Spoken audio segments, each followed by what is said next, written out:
जय हिंद साथियों, मैं सर्वेश कुमार आपका फिर से एक बार स्वागत करता हूं आपके अपने यूट्यूब चैनल एसआर लेक्चर्स पर। आज हम आपके लिए बहुत ही शानदार टॉपिक पर चर्चा करने वाले हैं। आज का जो अपना टॉपिक है वो प्रकाश लाइट, जो आपकी परीक्षा में बहुत पूछा जाता है, बार बार कहीं ना कहीं से आ ही जाता है आपकी परीक्षा में। और अगर यह वीडियो कोई हमारा कक्षा 10 के भैया बहन देख रहे हैं तो ये उनके लिए तो बहुत ही रामबाण साबित होने वाला है। और इससे जो है कोई भी प्रश्न बाहर नहीं जाएगा परीक्षा में। देखेंगे प्रश्न नंबर 1 से शुरुआत करते हैं। कह रहे हैं कि निर्वात में प्रकाश की चाल कितनी होती है। तो निर्वात में प्रकाश की चाल कितनी होती है? 3.0 इंटू 10⁸ मीटर पर सेकंड के करीब करीब होती है। उसके बाद बोले हैं प्रकाश के परावर्तन के कितने नियम होते हैं। जो प्रकाश का परावर्तन होता है साथियों, उसके 2 नियम होते हैं। नंबर 1, आपतित किरण, परावर्तित किरण और आपतन बिंदु पर खींचा गया अभिलंब तीनों एक ही तल पर होते हैं। जैसे हमारे पास एक कोई समतल दर्पण है, तो ये अगर हम यहाँ से कोई किरण डालें तो ये हो गई हमारी आपतित किरण, और ये हो गई परावर्तित किरण, और ये हो गया हमारा आपतन बिंदु। और यहाँ पर हम एक अभिलंब डाल दें तो क्या होगा? आपतित किरण, परावर्तित किरण, आपतन बिंदु पर खींचा गया अभिलंब तीनों एक ही तल पर होते हैं। ये पहला नियम। दूसरा, ये हो गया आपतन कोण और ये हो गया परावर्तन कोण, और आपतन कोण और परावर्तन कोण आपस में बराबर होते हैं। ये हो गया आपका दूसरा नियम।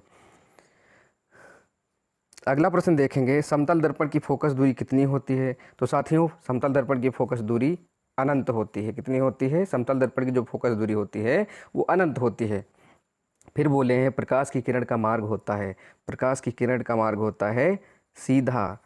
प्रकाश की किरण जो होती है उनको बहुत ही ज़्यादा समझाया जाता है कि आपको सीधा सीधा ही चलना है। ये आपके सूर्यदेव हैं और इनसे कहते हैं कि बेटा सीधा सीधा जाना। तो जो प्रकाश की किरण होती है वो कैसे चलती है? सीधा सीधा चलती है। उसके बाद बोला है प्रकाश की तरंग दैर्ध्य कितनी होती है। इसका मतलब प्रकाश क्या है? प्रकाश एक प्रकार की तरंग है, क्योंकि इसमें तरंग दैर्ध्य है।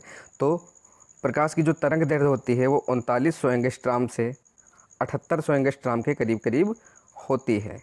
और 1 एंगस्ट्राम का जो मान होता है वो 10⁻⁻10 होता है। उसके बाद बोल रहा है कि प्रकाश की किरण तरंग है। प्रकाश की किरण जो है किस प्रकार की तरंग है? तो अनुप्रस्थ तरंग है। कैसी है? अनुप्रस्थ तरंग है। क्षमा करना, अनुप्रस्थ। और कैसी तरंग है? वैद्युत चुंबकीय तरंग है। कैसी है?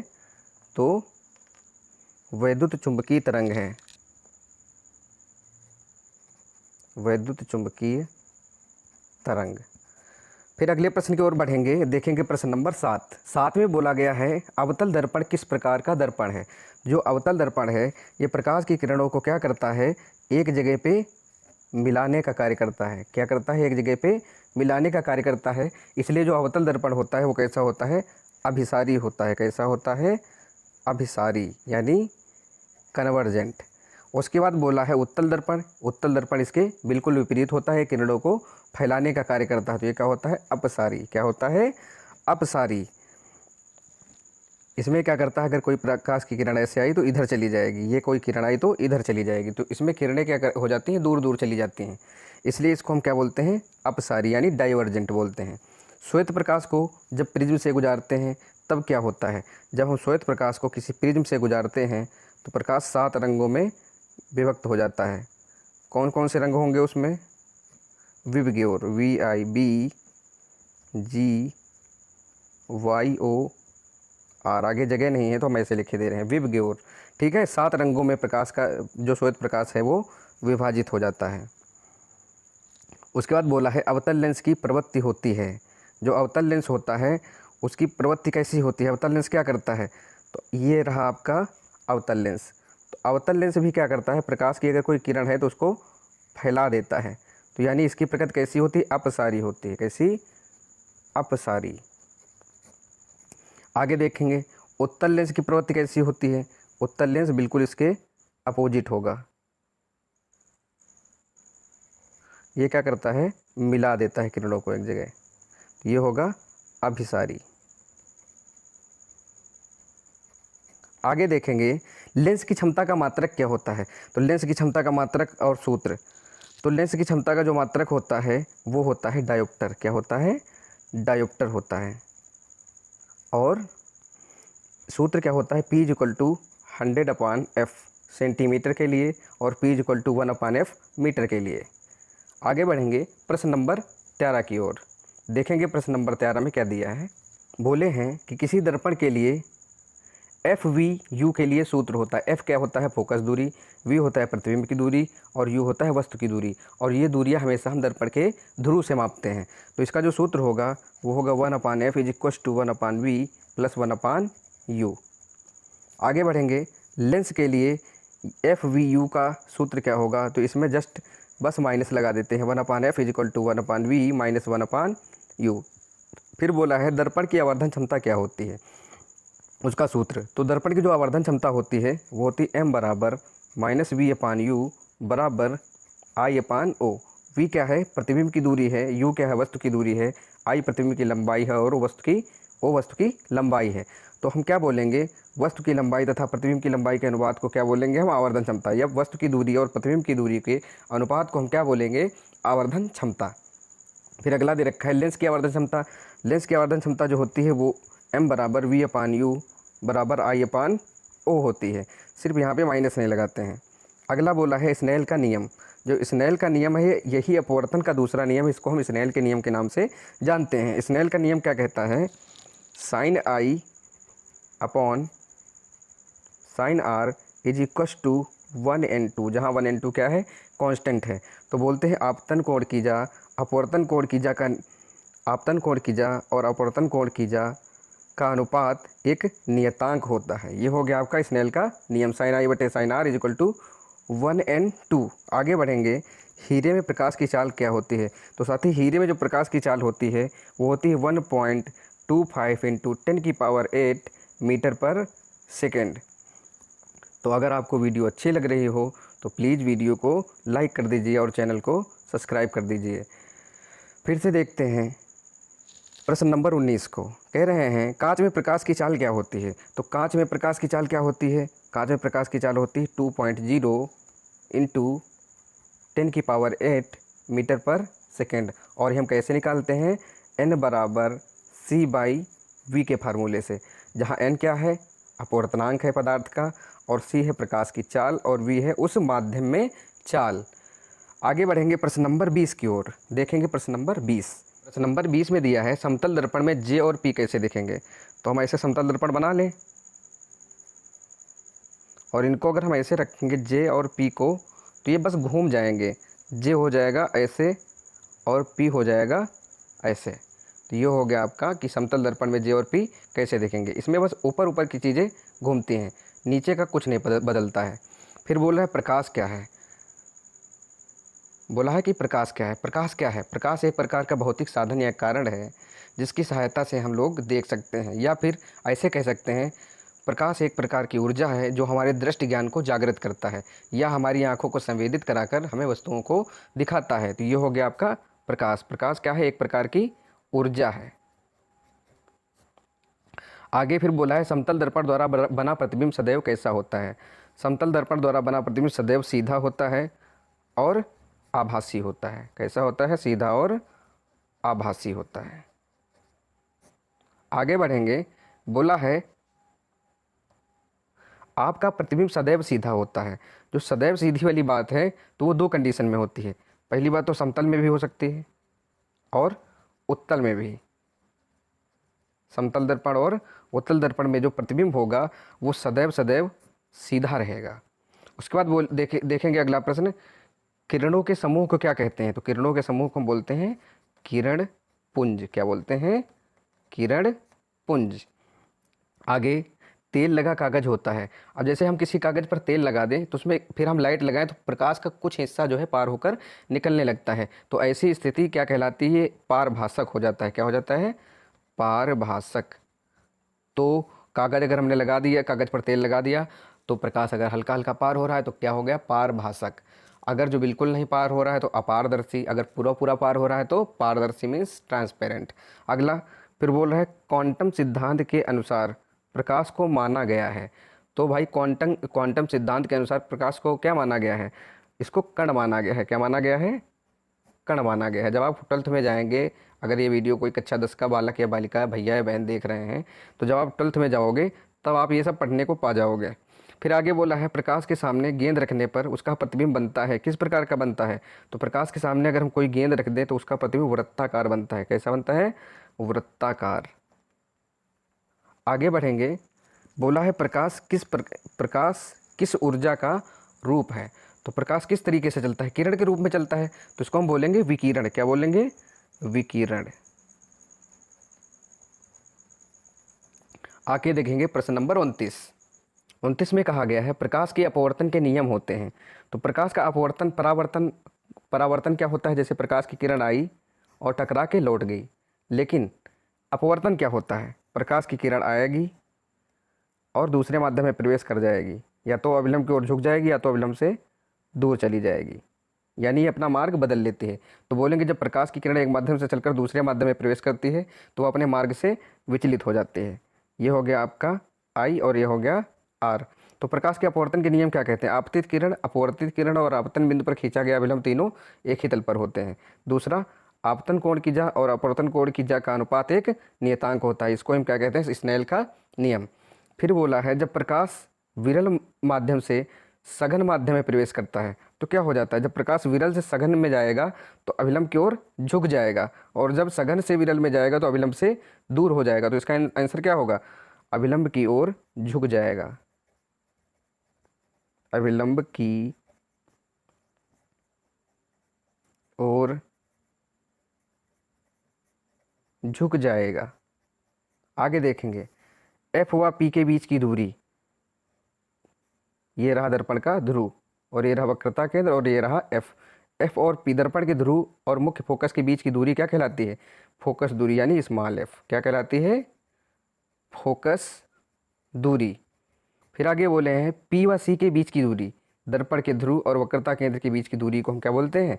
वक्रता त्रिज्या। क्या कहते हैं? वक्रता त्रिज्या। इसको कैसे लिखा जाता है? आर से लिखा जाता है। ये क्या है? वक्रता त्रिज्या। आगे देखेंगे, फोकस से गुजरने तथा परावर्तन के पश्चात सदैव किरण किस दर्पण के मुख्य अक्ष के समांतर हो जाती है? तो किस में हो जाती है? अवतल दर्पण में। अवतल दर्पण। अगर प्रकाश की किरण कोई आ रही है और फोकस से गई तो सदैव सीधी हो जाएगी। अगर जो फोकस से गई तो सदैव मुख्य अक्ष के समांतर हो जाएगी। आगे देखेंगे, किसी भी दर्पण में एफ ओ आर में संबंध, तो ये क्या होता है? F is equals to R by two. जो फोकस दूरी होती है वो वक्रता त्रिज्या की आधी होती है। ये होता है संबंध। आगे देखेंगे, परावर्तन या अपवर्तन किस स्थिति में नहीं होते हैं? परावर्तन या अपवर्तन उसी स्थिति में नहीं होंगे जब हम कोई प्रकाश की किरण अभिलंब के ऊपर डाल दें। कहाँ डाल दें? अभिलंब पर डाल दें। तो इसका उत्तर होगा कि प्रकाश का परावर्तन या अपवर्तन उस स्थिति में नहीं होगा जब आपतन कोण और परावर्तन कोण, ये जो आपतन कोण जो हो कितना हो, वो 0 डिग्री हो। ठीक है। आगे देखेंगे प्रश्न नंबर 36 में कहा है अवतल दर्पण में जब वस्तु अनंत पर हो तब प्रतिबिंब बनेगा। कहाँ पर बनेगा? तो एफ पर बनेगा। देखेंगे आरेख की मदद से। मान लिया ये हमारा अवतल दर्पण है और ये पी है और यहाँ कहीं एफ है। तो अगर प्रकाश की किरण ऐसे अनंत से आएगी, दूसरी वाली कहाँ से जाएगी? सी से जाएगी। तो प्रतिबिंब कहाँ बन जाएगा? एफ पर ही बन जाएगा। और ये क्या है? सी है। अगर सी से कोई किरण अगर आती है वैसे ही वापस हो जाती है। तो ये हो गया। कहाँ बनेगा? तो एफ पर बनेगा। कैसा बनना है? तो उल्टा बनना है। कैसा बनना है? उल्टा बनना है, छोटा बनना है और वास्तविक बनना है। आगे देखेंगे, अवतल दर्पण में वस्तु जब अनंत और सी के मध्य रखी हो तो इसका आरेख कुछ ऐसा बनेगा। देखेंगे, ये सी, एफ और ये इनफाइनाइट, और वस्तु यहीं पर कहीं रखी है। सीधा जाएगी मुख्य अक्ष के समांतर। जब कोई किरण जाती है तो कहाँ से गुजरती है? हमेशा एफ से गुजरती है। दूसरी वाली कहाँ से जाएगी? ये भी एफ से जाएगी और ये क्या हो जाएगी? पैरेलल हो जाएगी। तो ये यहाँ कहीं काटेगी तो क्या बनेगा? प्रतिबिंब बनेगा एफ और सी के बीच में। कहाँ बनेगा? एफ व सी के मध्य। प्रतिबिंब कहाँ बनेगा साथी? एफ और सी के मध्य में बनेगा। और कैसा बनेगा? उल्टा बनेगा। जैसा कि आपको दिख रहा है, ये वस्तु रखी है और प्रतिबिंब नीचे की ओर बनना है, यानी उल्टा बनना है। और दर्पण के सामने बनना है तो वास्तविक बनना है। ठीक है। और वस्तु से छोटा बनना है। अगला दे रखा है अवतल दर्पण में जब वस्तु सी पर रखी हो। इसका ऐसे दिखा सकते हैं।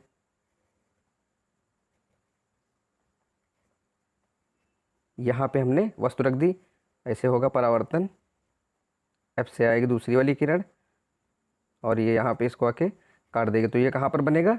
C पर बनेगा। कहाँ पर? C पर। अगर अवतल दर्पण में कोई वस्तु C पर रखी है तो प्रतिबिंब उसका कहाँ बनेगा? C पर बनेगा।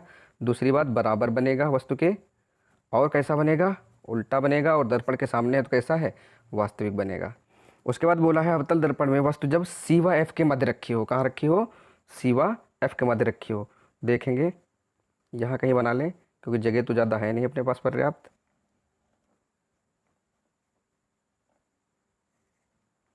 ये हो गया आपका दर्पण का ध्रुव, ये हो गया मुख्य फोकस, ये वक्रता केंद्र और ये आपकी वस्तु रखी है। तो कहाँ से जाएगी?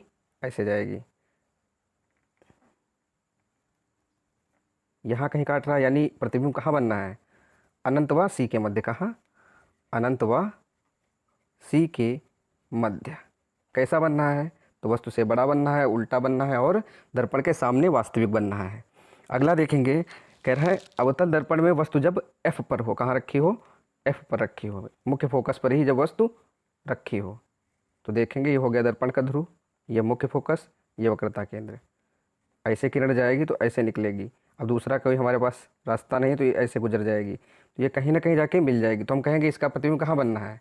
अनंत पर बनना है। कैसा बनना है? तो उल्टा बनना है और वस्तु से बहुत बड़ा बनेगा। उसके बाद आखिरी स्थिति में 6 ही स्थितियाँ होती हैं कि अवतल दर्पण में जब वस्तु F और P के मध्य रखी हो। तो इसका आरेख हम यहाँ बना ले रहे हैं।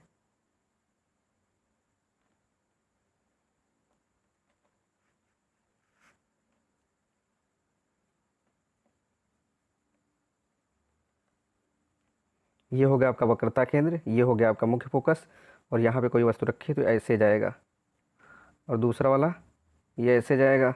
लेकिन आपको ये दिख रहा होगा कि ये फैलते हुए नज़र आ रहे हैं, तो हम क्या करेंगे, इनको ऐसे पीछे बढ़ा देंगे। तो ये वस्तु रखी है, दर्पण के पीछे बनना है, यानी कैसा बनना है? सीधा बनना है। कैसा बनना है? सीधा और वस्तु से बड़ा प्रतिबिंब बनना है। दर्पण के पीछे बनना है। कहाँ बनना है? दर्पण के पीछे बनना है। इसके बाद देखेंगे प्रश्न नंबर 42 में बोला है वाहनों के पश्च दृश्य के लिए किस दर्पण का प्रयोग करते हैं? तो कौन सा दर्पण प्रयोग करते हैं? उत्तल दर्पण प्रयोग करते हैं। कौन सा? उत्तल दर्पण, क्योंकि वो बड़ी वस्तु को जो है छोटे में हमको दिखा देता है। उसके बाद बोला है अपवर्तनांक n का सूत्र क्या होता है? हमने पीछे लिखा भी था n बराबर C/v होता है, जहाँ n क्या है? अपवर्तनांक है, c प्रकाश की चाल है जो फिक्स होती है 3.0 × 10⁸ निर्वात में प्रकाश की चाल, और दूसरा क्या है? माध्यम में प्रकाश की चाल। फिर अगला प्रश्न है क्रांतिक कोण। क्रांतिक कोण जो होता है इसकी परिभाषा यह होती है सघन माध्यम में बना वह आपतन कोण जिसके लिए विरल माध्यम में उसका मान 90 अंश हो। तो क्या होता है इसका सूत्र? इसका सूत्र होता है n बराबर 1/sin²। इसके बाद देखेंगे समतल दर्पण को अगर थीटा कोण पर रखें तो बने प्रतिबिंबों की संख्या क्या होगी? मान लो 2 समतल दर्पण हैं, इनको हमने यहाँ पे ऐसे रख दिया, यहाँ पे कोई कोण बनना है तो हमें प्रतिबिंबों की संख्या बतानी है। जैसे हम नाई की दुकान पर जाते हैं तो देखते हैं कि बहुत सारे सिर दिखते हैं, तो वहाँ पर आप जाना तो देखना जो पीछे वाला दर्पण होगा वो थोड़ा कोई ना कोई एंगल पे मुड़ा हुआ होता है, तो इसलिए हमको बहुत सारे अपने सिर दिखने लगते हैं। तो क्या होगा? 360/θ, यानी जो यहाँ पे कोण बनना हो -1, ये होगा आपका प्रतिबिंबों की संख्या ज्ञात करने का सूत्र। आगे देखेंगे स्पष्ट दृष्टि की न्यूनतम दूरी कितनी होती है? तो वो होती है 25 सेंटीमीटर। मनुष्य जो है न्यूनतम अच्छे से अच्छा कितना देख सकता है? 25 सेंटीमीटर तक बिल्कुल साफ साफ देखेगा। उसके आगे जो है थोड़ा जब कम और लाओगे थोड़ा दिक्कत होगी। फिर स्पष्ट दृष्टि की अधिकतम का मतलब अनंत, कितना अनंत देख सकता है कोई मनुष्य। किस लेंस की फोकस दूरी धनात्मक होती है? तो जब हम लेंस की बात करेंगे तो उत्तल लेंस जो होगा उसकी फोकस दूरी क्या होगी? धनात्मक होगी।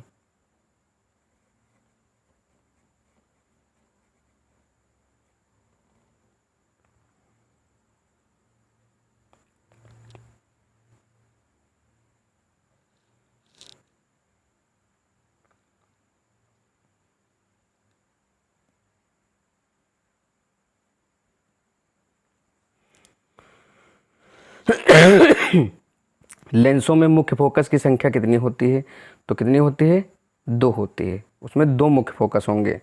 फिर अगला बोला है जैसे ये हो, जैसे देख ही लीजिए, जैसे आपका उत्तल लेंस है तो यहाँ पर होगा 2f1 और यहाँ पे होगा f1 और यहाँ होगा f2 और यहाँ होगा 2f2।